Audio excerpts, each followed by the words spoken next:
Скандал в Богемии, Артур Конан Дойл. Для Шерлока Холмса она всегда была той самой женщиной. Редко доводилось мне слышать, чтобы он называл ее иначе. В его глазах она затмевала и превозносилась над всем женским полом. Не то чтобы он испытывал к Ирен Адлер чувства, сродни любви. Все эмоции, а особенно это, были отвратительны его холодному, точному, но удивительно уравновешенному уму. Он был, как я полагаю, самым совершенным рассуждающим и наблюдающим механизмом, какой когда-либо видел мир, но в роли любовника он оказался бы в ложном положении. О нежных страстях он говорил лишь с насмешкой и презрением. Для наблюдателя они были вещами полезными, превосходными для того, чтобы сорвать покров с человеческих мотивов и поступков. Но для натренированного мыслителя допустить подобные вмешательства в собственный тонкий и тщательно настроенный склад души значило внести отвлекающий фактор, способный поколебать все его умозаключения. Песчинка в чувствительном приборе или трещина в одной из его сильных линз не были бы более разрушительны, чем сильное чувство в натуре, подобное его. И все же существовала лишь одна женщина для него, и этой женщиной была покойная Ирен Адлер, память сомнительная и спорная. Я редко видел Холмса в последнее время. Мой брак отдалил нас друг от друга.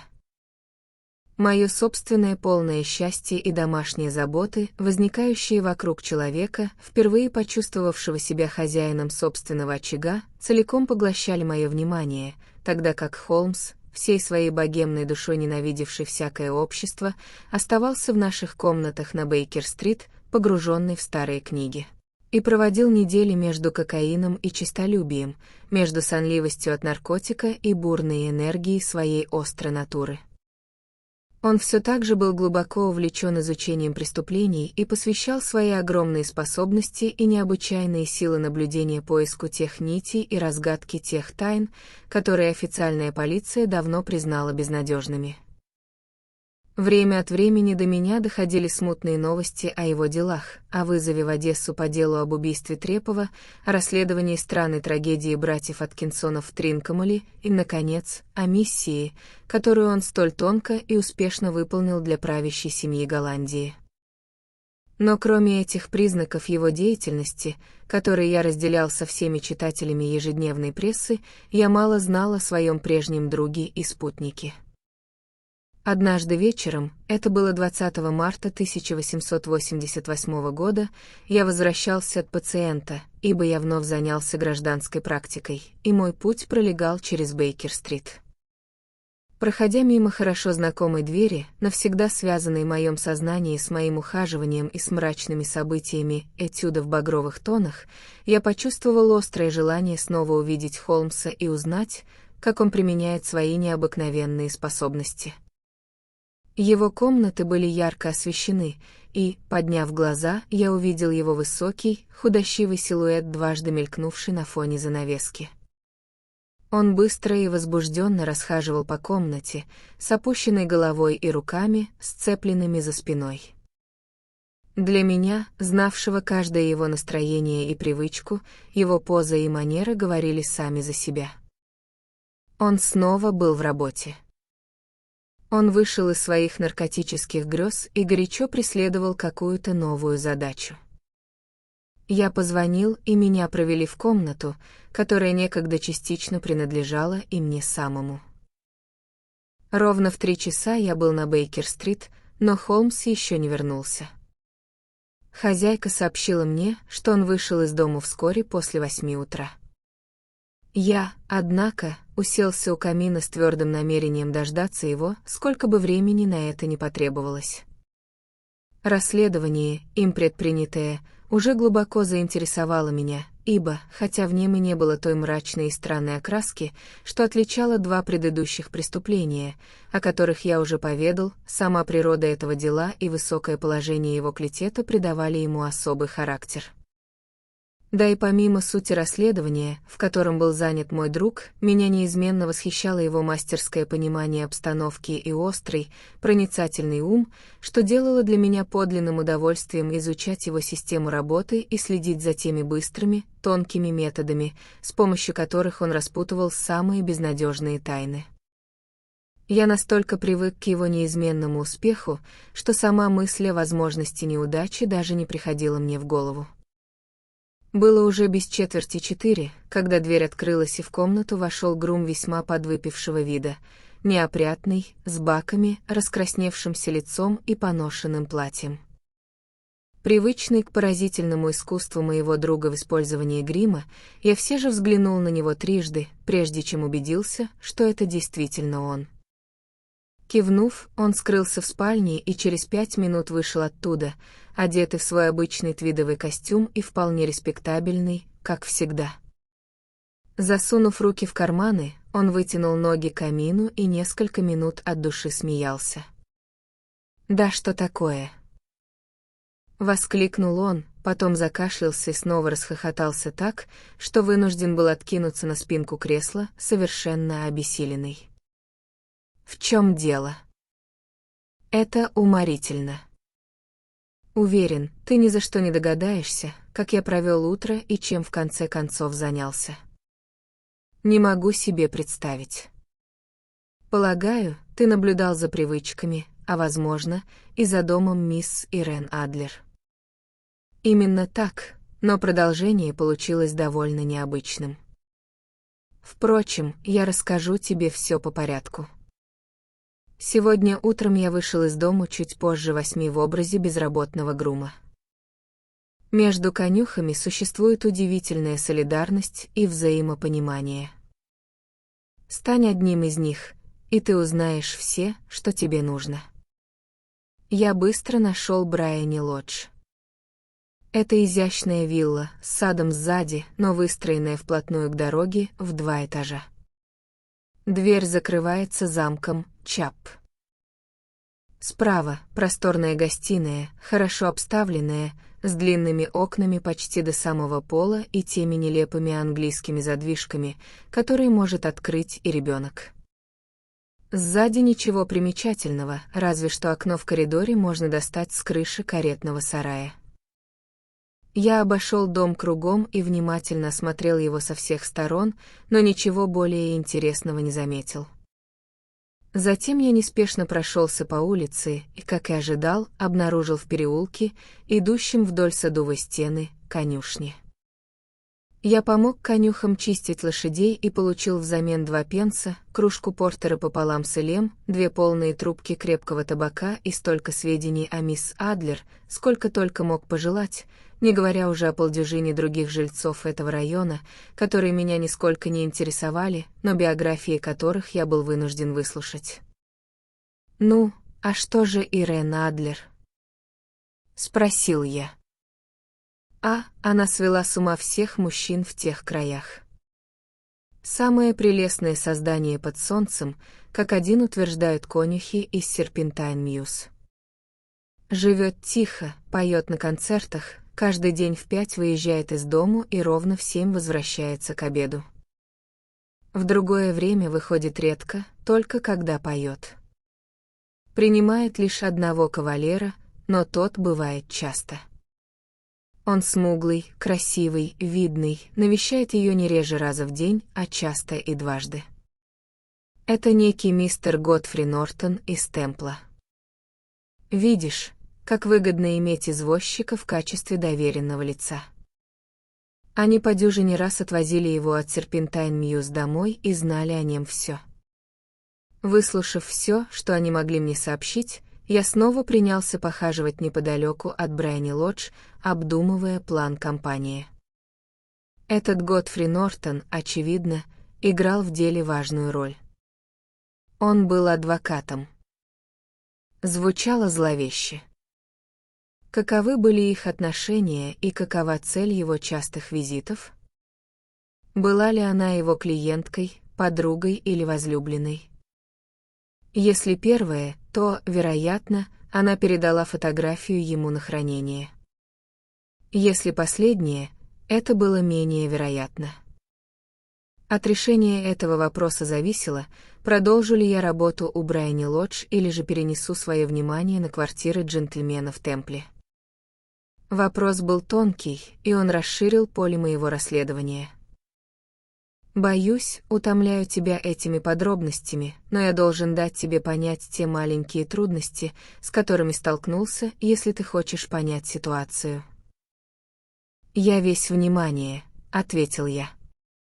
Я все еще взвешивал все обстоятельства, когда к Брайани Лодж подъехал кэб, и из него выпрыгнул джентльмен. Мужчина весьма видный, смуглый, с орлиным носом и усами, очевидно, тот самый, о ком я слышал. Он, казалось, очень торопился, крикнул извозчику подождать и, проходя мимо горничной, отворившей дверь, вихрем влетел в дом с видом человека, чувствующего себя здесь как дома. Он пробыл в доме около получаса, и я мог уловить его мелькающие в окнах гостиной силуэты. Он расхаживал взад-вперед, возбужденно разговаривал и размахивал руками. Ее же я не видел вовсе. Вскоре он появился снаружи, выглядя еще более взволнованным, чем прежде. Подходя к кэбу, он вытащил из кармана золотые часы и внимательно на них взглянул. «Гони, как к черту!» — крикнул он, сначала в магазин Гросс и Хенки на Риджент-стрит, а затем в церковь Святой Моники на Эджуэр-роуд. Половинку гинеи, если уложишься в 20 минут. Они умчались, и я как раз раздумывал, не надо ли мне последовать за ними, как по переулку подкатил аккуратный маленький ландо, кучер на котором был застегнут лишь наполовину, галстук съехал на бок, а все ремни упряжи торчали из пряжек. Экипаж еще не остановился, как она выстрелила из парадной двери и вскочила в него. Я лишь мельком увидел ее в тот миг, но это была прекрасная женщина, с лицом, ради которого мужчина мог бы умереть. «Церковь Святой Моники, Джон!» — воскликнула она, «и полсаверина, если доедешь за 20 минут». Это было слишком заманчиво, чтобы упустить, Ватсон. Я как раз соображал, бежать ли мне за ней следом или устроиться сзади ее ландо, как по улице проезжал кэб. Извозчик дважды окинул взглядом столь невзрачного седока, но я вскочил в экипаж, не дав ему возможности возразить. «Церковь Святой Моники», — сказал я, — «и полсаверина, если доедешь за 20 минут». Было без 25:12, и, разумеется, становилось совершенно ясно, что задумано. Мой извозчик гнал, что есть мочи. Кажется, я никогда еще не ездил быстрее, но другие прибыли раньше нас. Кэп и ландо с запаренными лошадьми уже стояли у дверей, когда я подъехал. Я расплатился с кучером и поспешил в церковь. Там не было ни души, кроме двух преследуемых мною лиц и священника в стихаре, который, казалось, что-то горячо им доказывал. Все трое стояли кучкой перед алтарем. Я не спеша направился по боковому притвору, как любой праздный зевака, забредший в церковь. Внезапно, к моему изумлению, трое у алтаря обернулись ко мне, и Годфри Нортон со всех ног бросился в мою сторону. «Слава Богу!» — воскликнул он. «Вы — то, что надо. Идем. Идем. Что дальше?» — спросил я.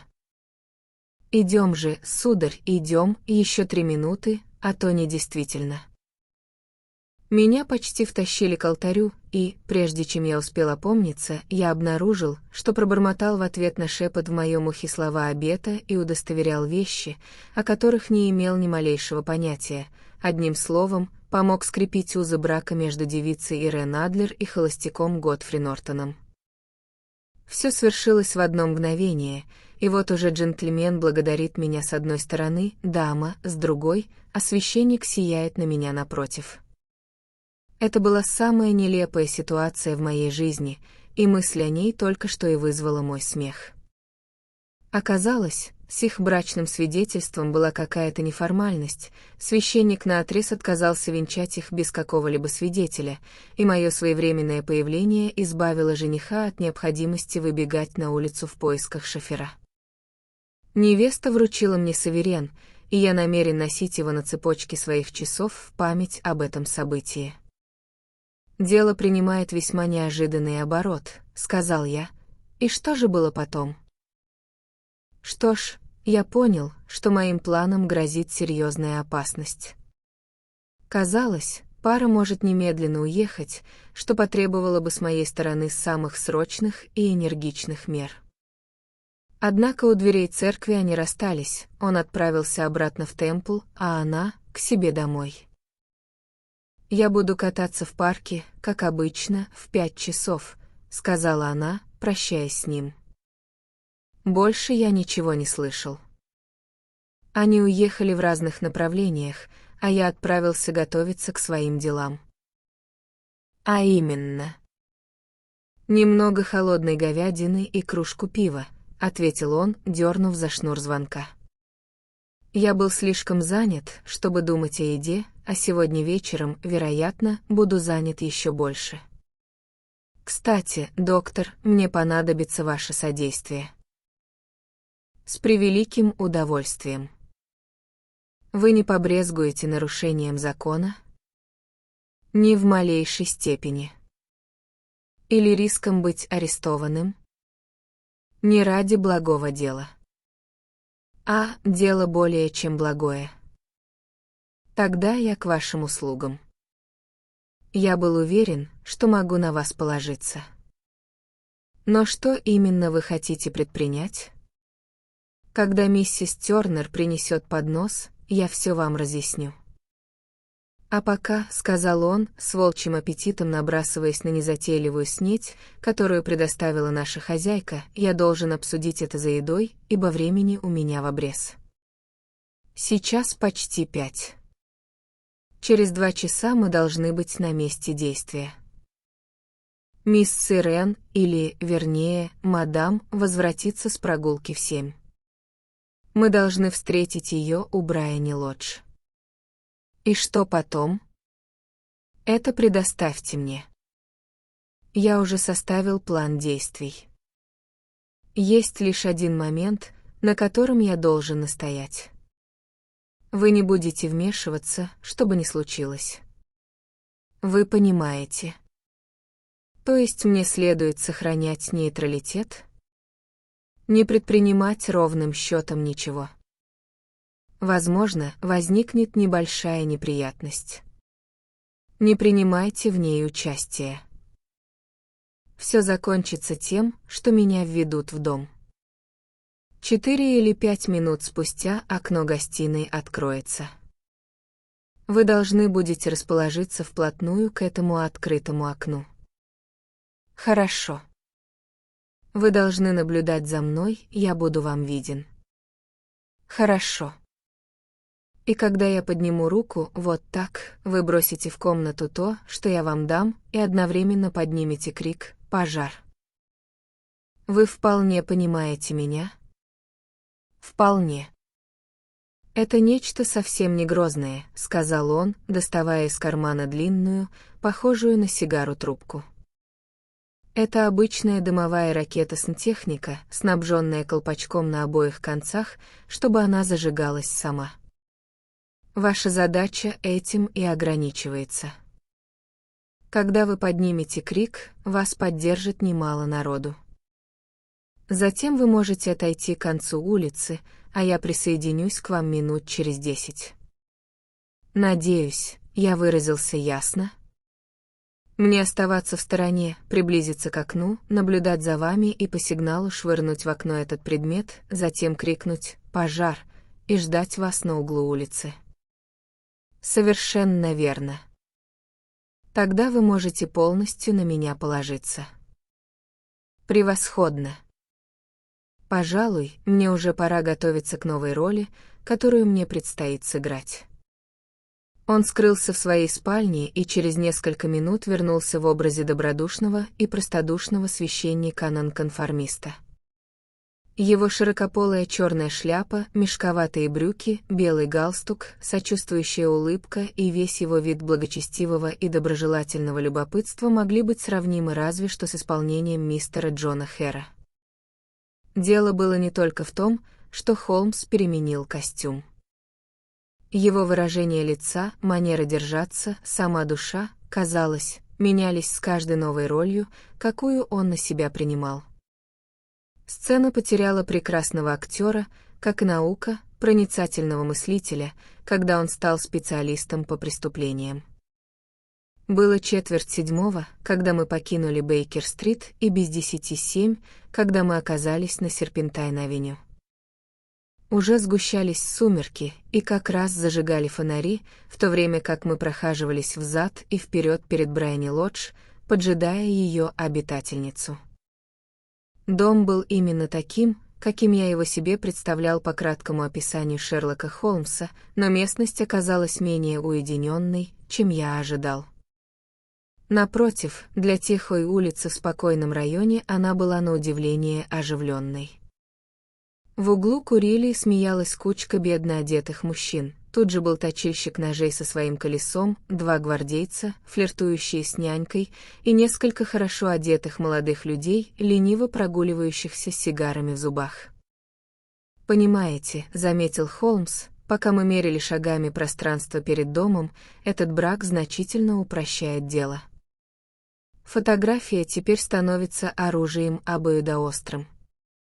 Вполне вероятно, что и столь же неприятно было бы, если бы ее увидел мистер Годфри Нортон, как и нашему клиенту, если бы она попала в руки его принцессы. Теперь вопрос в том, где мы найдем эту фотографию. Да где же? Крайне маловероятно, что она носит ее с собой. Это кабинетный размер. Слишком велик, чтобы легко спрятать в женском платье. Она знает, что король способен устроить на нее засаду и обыскать. 2 подобные попытки уже были предприняты. Следовательно, мы можем предположить, что она не носит ее с собой. Где же тогда? У ее банкира или адвоката. Вот 2 возможности. Но я склонен думать, что ни та, ни другая. Женщины по натуре скрытны и предпочитают прятать вещи сами.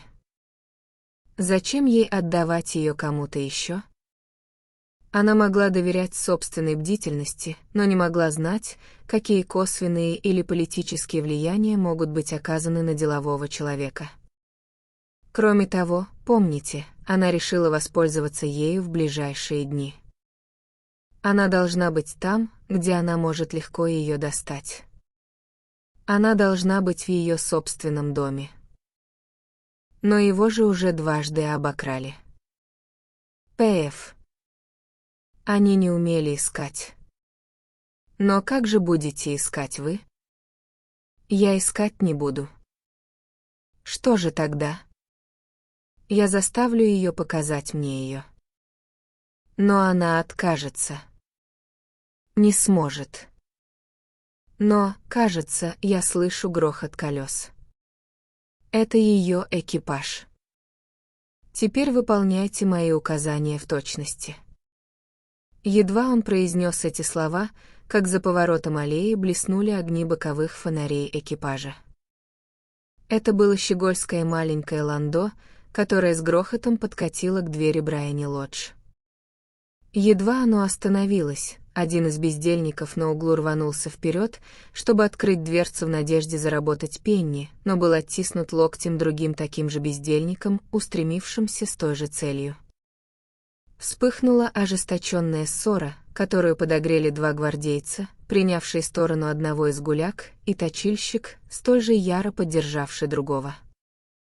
Последовал удар, и в одно мгновение дама, только что вышедшая из экипажа, оказалась в центре кучки раскрасневшихся и бьющихся мужчин, которые отчаянно колотили друг друга кулаками и палками.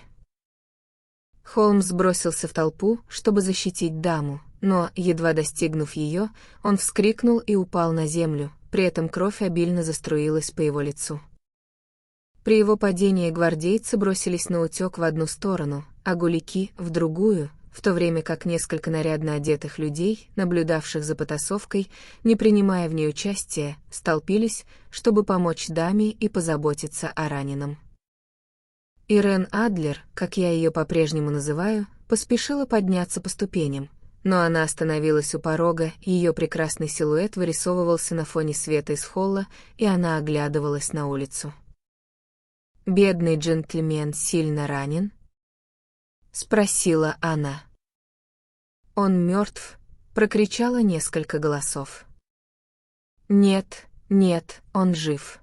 — закричал другой. «Но он умрет, прежде чем вы успеете доставить его в больницу». «Он храбрец», — сказала какая-то женщина. Они бы отняли у дамы кошелек и часы, если бы не он. Это была шайка, и притом грубая. Ах, да он же дышит. Он не может лежать на улице. Можно нам внести его, мэм? Конечно. Внесите его в гостиную. Там удобный диван. Сюда, пожалуйста. Медленно и торжественно его внесли в Брайни-лодж и уложили в главной комнате, в то время как я по-прежнему наблюдал за происходящим со своего поста у окна. Лампы были зажжены, но шторы еще не задернули, так что я мог видеть Холмса, лежащего на кушетке. Не знаю, испытал ли он в тот момент угрызение совести за разыгрываемую им роль, но я знаю, что никогда в жизни не чувствовал себя более пристыженным, чем когда видел это прекрасное создание, против которого мы строили козни, и ту грацию и доброту, с которыми она ухаживала за раненым. И все же отступить сейчас от роли, которую он мне доверил, было бы черной изменой по отношению к Холмсу. Я ожесточил свое сердце и достал дымовую ракету из-под своего альстера. В конце концов, подумал я, мы не причиняем ей вреда. Мы лишь препятствуем ей причинить вред другому. Холмс приподнялся на кушетке, и я увидел, как он сделал движение, словно человеку не хватает воздуха. Горничная бросилась через комнату и распахнула окно. В тот же миг я увидел, как он поднял руку, и по этому сигналу швырнул свою ракету в комнату с криком «Пожар!». Едва это слово сорвалось с моих губ, как вся толпа зрителей, и нарядных, и простых, джентльмены, конюхи и служанки, подхватила общий вопль «Пожар!». Густые клубы дыма поползли по комнате и выбились в открытое окно. Я мельком увидел мечущиеся фигуры, а мгновение спустя услышал голос Холмса изнутри, уверявший их, что это ложная тревога. Пробравшись сквозь кричащую толпу, я направился к углу улицы, и через 10 минут, к своей радости, почувствовал, как рука моего друга легла мне под локоть, и мы покинули место суматохи. Он шел быстро и молча несколько минут, пока мы не свернули на одну из тихих улиц, ведущих к Эджвер-роуд. «Вы справились превосходно, доктор», — заметил он. «Лучше и быть не могло. Все в порядке. Вы достали фотографию? Я знаю, где она. И как же вы это выяснили?» Она показала мне ее, как я и говорил, что будет. Я все еще в недоумении. «Не хочу делать из этого загадку», — рассмеялся он. Все было до смешного просто. Вы, конечно, поняли, что каждый человек на улице был сообщником. Все они были наняты на этот вечер. Я догадался. Затем, когда началась потасовка, у меня в ладони была немного влажной красной краски. Я бросился вперед, упал, приложил руку к лицу и представил жалкое зрелище. Старый трюк. Это я тоже мог сообразить.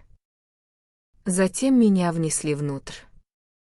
Она просто не могла не впустить меня. Что же еще ей оставалось? И именно в гостиную, ту самую комнату, которую я подозревал. Она находилась между прихожей и ее спальней, и я был полон решимости выяснить, какая именно. Меня уложили на кушетку, я сделал знак, что мне не хватает воздуха, они вынуждены были открыть окно, и у вас появилась возможность. Но чем это вам помогло? Это было самое главное. Когда женщина думает, что ее дом горит, ее первым инстинктивным побуждением является броситься к тому, что она ценит больше всего. Это непреодолимый импульс, и я не раз пользовался им. В деле о подмене в Дарлингтоне это мне пригодилось, равно как и в истории с Арнсвордским замком. Замужняя женщина хватается за своего ребенка, незамужняя тянется к своей шкатулке с драгоценностями. Для меня было очевидно, что для нашей сегодняшней дамы нет в доме ничего более ценного, чем то, что мы ищем. Она должна была броситься, чтобы обезопасить его. Тревога насчет пожара была разыграна превосходно. Дым и крики были достаточны, чтобы поколебать даже стальные нервы. Она среагировала великолепно. Фотография находится в нише за раздвижной панелью как раз над правым шнуром звонка. Она мигом оказалась там, и я успел мельком увидеть ее, когда она наполовину вытащила портрет. Когда я крикнул, что это ложная тревога, она положила его обратно, взглянула на ракету, выбежала из комнаты, и с тех пор я ее не видел. Я поднялся и, принеся извинения, выбрался из дома. Я колебался, не попытаться ли мне сразу завладеть фотографией, но кучер уже вошел, и поскольку он наблюдал за мной пристально, показалось безопаснее подождать. Слишком большая поспешность могла все погубить. «И что теперь?» — спросил я. «Наши поиски, по сути, завершены. Завтра я нанесу визит с королем и с вами, если вы пожелаете нас сопровождать. Нас проводят в гостиную и попросят подождать даму, но весьма вероятно, что, когда она явится, она не найдет ни нас, ни фотографии. Его Величеству, возможно, будет приятно вернуть ее собственными руками. Когда же вы нанесете визит? В 8 утра. Она еще не встанет, так что поле будет чисто. Кроме того, мы должны действовать быстро, ибо этот брак может означать полное изменение ее жизни и привычек. Мне следует немедленно послать телеграмму королю.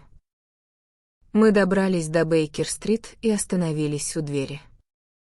Он искал в карманах ключ, когда кто-то из прохожих сказал: «Добрый вечер, мистер Шерлок Холмс». В тот момент на тротуаре было несколько человек, но приветствие, казалось, исходило от стройного юноши в альстере, который быстро прошел мимо. «Этот голос я уже слышал», — сказал Холмс, вглядываясь в плохо освещенную улицу. «Интересно, кто бы это мог быть?» В ту ночь я ночевал на Бейкер-стрит, и утром мы как раз были заняты тостами и кофе, когда в комнату ворвался король Богемии. «Вы действительно получили ее?» — воскликнул он, хватая Шерлока Холмса за оба плеча и жадно вглядываясь в его лицо. «Пока еще нет. Но вы надеетесь?» «Я надеюсь». «Тогда поедемте». Я вне себя от нетерпения. Нам понадобится кэп. Нет, мой экипаж ждет. Тогда это упростит дело. Мы спустились и снова отправились в Брайани-Лодж. «Ирен Адлер замужем», — заметил Холмс. «Замужем». «Когда?» «Вчера». «Но за кем?» «За английским адвокатом по фамилии Нортон». Но она не могла полюбить его. Я надеюсь, что полюбила. И почему же это вас радует? Потому что это избавит Ваше Величество от всяких опасений будущих неприятностей. Если дама любит своего мужа, значит, она не любит Ваше Величество. А если она не любит Ваше Величество, то у нее нет причин вмешиваться в ваши планы. Это правда. И все же. Ах. Жаль, что она не была моего круга. Какой бы из нее вышла королева. Он погрузился в мрачное молчание, которое не прерывалось, пока мы не подъехали к Серпентайн-авеню. Дверь Брайани-Лодж была открыта, и на ступенях стояла пожилая женщина. Она смотрела на нас с насмешливым видом, пока мы выходили из экипажа. «Мистер Шерлок Холмс, полагаю?» — сказала она. «Я мистер Холмс», — ответил мой друг, глядя на нее с вопросительным и несколько ошеломленным выражением. «В самом деле. Моя хозяйка говорила мне, что вы, вероятно, пожалуете. Она уехала сегодня утром со своим мужем в 5,15 с вокзала Чаринг-Кросс на континент». «Что?» Шерлок Холмс отшатнулся, бледный от досады и изумления. «Вы хотите сказать, что она покинула Англию?» «Навсегда». «А бумаги?» — хрипло спросил король. «Все пропало. Это мы еще посмотрим». Он отстранил служанку и ворвался в гостиную, за ним последовали король и я, мебель была разбросана во все стороны, полки опустошены, ящики выдвинуты, словно дама в спешке обыскала их перед бегством. Холмс бросился к шнуру звонка, отодвинул маленькую раздвижную панель и, запустив руку внутрь, вытащил фотографию и письмо. Фотография изображала саму Ирен Адлер в вечернем платье, письмо же было адресовано Шерлоку Холмсу, эсквайру. «Вручить лично». Мой друг вскрыл его, и мы втроем прочли его вместе. Оно было датировано предыдущей полночью и гласило следующее. «Дорогой, мистер Шерлок Холмс. Вы действительно сыграли превосходно. Вы провели меня полностью. До тревоги с пожаром у меня не было ни малейшего подозрения. Но затем, когда я поняла, как себя выдала, я стала размышлять. Меня предостерегали против вас несколько месяцев назад. Мне говорили, что если король и нанимает агента, то это наверняка будете вы. И мне даже дали ваш адрес. И все же, несмотря на все это, вы заставили меня открыть то, что вы хотели знать. Даже заподозрив неладное, мне было трудно заподозрить что-то дурное в таком милом, добром старом священнике. Но, знаете ли, я сама обучена актерскому мастерству. Мужской костюм для меня не новость. Я часто пользуюсь свободой, которую он дает. Я послала кучера Джона проследить за вами, сбежала наверх, переоделась в мою уличную одежду, как я ее называю, и спустилась как раз в тот момент, когда вы уходили. Что ж, я проследила за вами до вашей двери и таким образом убедилась, что действительно представляю интерес для прославленного мистера Шерлока Холмса. Затем, довольно опрометчиво, пожелала вам спокойной ночи и отправилась в Темпл к моему мужу.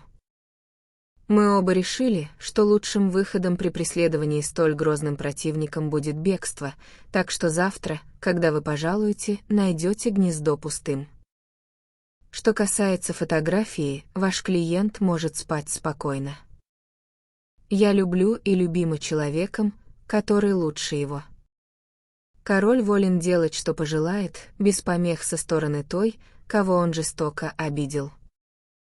Я храню ее лишь для собственной защиты и как оружие, которое всегда обезопасит меня от любых шагов, которые он мог бы предпринять в будущем. Я оставляю фотографию, которую он, возможно, пожелает иметь, и остаюсь, дорогой мистер Шерлок Холмс, искренне преданная вам. Ирен Нортон, урожденная Адлер. Что за женщина, что за женщина? Воскликнул король Богемии, когда мы втроем прочли это послание. Разве я не говорил вам, как она быстра и решительна? Разве не вышла бы из нее восхитительная королева? Не жаль ли, что она не моего круга?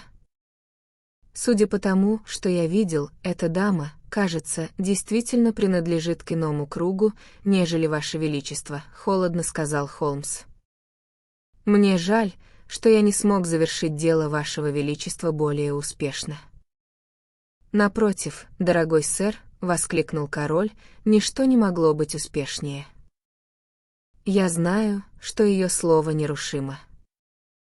Фотография теперь в такой же безопасности, как если бы ее предали огню. Рад слышать это от Вашего Величества. Я бесконечно вам обязан. Скажите, чем я могу вас вознаградить? Это кольцо. Он снял с пальца изумрудное кольцо в виде змеи и протянул его на ладони. «У Вашего Величества есть нечто, что я ценил бы еще выше», — сказал Холмс. «Назовите его». «Это фотография». Король с изумлением уставился на него. «Фотография Ирен», — воскликнул он. «Конечно, если вы этого хотите». «Благодарю, Ваше Величество». На этом, значит, дело закончено. Имею честь пожелать вам доброго утра. Он поклонился и, отвернувшись, не обращая внимания на руку, которую король протянул ему, отправился в моем обществе в свои комнаты. Так великий скандал, грозивший поколебать королевство Богемию, был предотвращен, и так лучшие планы мистера Шерлока Холмса были расстроены женской хитростью. Он часто подсмеивался над умом женщин, но в последнее время я не слышал от него подобных шуток. И когда он говорит об Ирен Адлер или упоминает ее фотографию, он всегда называет ее тем почтительным титулом «этой женщиной». Если вам понравилось и вы хотите услышать продолжение, обязательно подпишитесь, поставьте лайк и напишите в комментариях, какие истории хотите слушать дальше.